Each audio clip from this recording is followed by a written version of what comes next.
ઈડરમાં રામલેશ્વર તળાવમાં માછલીઓના મૃત્યુને લઈને જિલ્લા મત્સ્ય ઉદ્યોગ ટીમ દ્વારા કરવામાં આવ્યું નિરીક્ષણ। જીવનું રક્ષણ કરવું એ દરેકની નૈતિક ફરજ છે। એ માનવ હોય કે રાજકીય અથવા સરકારી ધોરણે એનું રક્ષણ અને યોગ્ય સારવાર કરવી વધુ હિતકારી છે અને એ માટે સરકારી તંત્ર દ્વારા સજાગ રહીને કામ કરવું એમની જવાબદારી છે।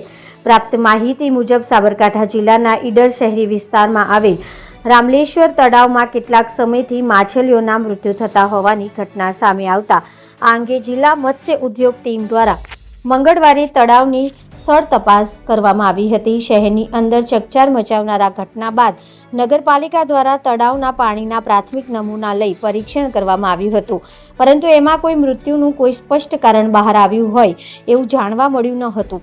આથી ઈડર નગરપાલિકાના ચીફ ઓફિસર જયમીન ચૌધરી હિંમતનગર મત્સ્ય વિભાગને જાણ કરી હતી, જેના પગલે મંગળવારે બપોરે 3 કલાકે હિંમતનગર ફાયર અને ઇમરજન્સી વિભાગ બોટની મદદ દ્વારા તળાવની અંદર તપાસ કરવામાં આવી। તપાસ દરમિયાન તળાવના વિવિધ વિસ્તારોમાં પાણીના સેમ્પલ લેવામાં આવ્યા હતા, જેને વિગતવાર પરીક્ષણ માટે મોકલી આપવામાં આવશે।